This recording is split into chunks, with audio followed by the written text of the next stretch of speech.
परीक्षा से पहले छात्रों का तनाव कम करने और उन्हें हौसला देने के लिए प्रधानमंत्री नरेंद्र मोदी ने परीक्षा पे चर्चा कार्यक्रम में छात्रों से खुलकर बातचीत की। ये इस कार्यक्रम का 9वां संस्करण था, जिसका मकसद छात्रों को बिना दबाव के पढ़ाई करने के लिए प्रेरित करना है। पीएम मोदी ने छात्रों को पढ़ाई का एक आसान मंत्र दिया। उन्होंने कहा कि पहले अपने मन को तैयार करो, फिर मन को जोड़ो और उसके बाद पढ़ाई शुरू करो। उनका कहना था कि अगर मन शांत और सकारात्मक होगा तो पढ़ाई अपने आप आसान लगने लगेगी। उन्होंने ये भी कहा कि लक्ष्य ऐसा होना चाहिए जो पास में दिखे लेकिन तुरंत हाथ न आए, ताकि मेहनत करने की लगन बनी रहे। प्रधानमंत्री ने साफ शब्दों में कहा है कि पढ़ाई को बोझ नहीं समझना चाहिए। शिक्षा सिर्फ नंबर लाने के लिए नहीं होती, बल्कि जीवन को बेहतर बनाने के लिए होती है। उन्होंने छात्रों से कहा कि सिर्फ मार्क्स के पीछे ना भागे, बल्कि ये भी सीखे कि जीवन में संतुलन कैसे बनाया जाता है। इंटरनेट और मोबाइल के इस्तेमाल को लेकर भी पीएम मोदी ने छात्रों को सलाह दी। उन्होंने कहा कि सस्ता इंटरनेट होने का मतलब ये नहीं कि समय बर्बाद किया जाए। इंटरनेट का सही और सीमित इस्तेमाल करें।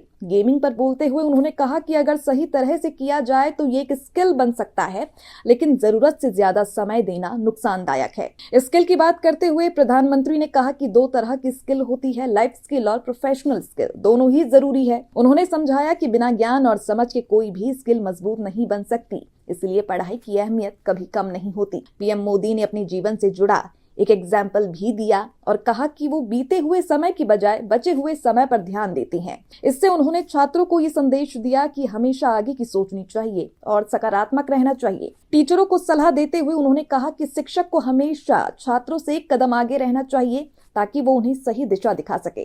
परीक्षा पे चर्चा में पीएम मोदी ने छात्रों को ये भरोसा दिलाया कि परीक्षा जीवन का अंत नहीं है।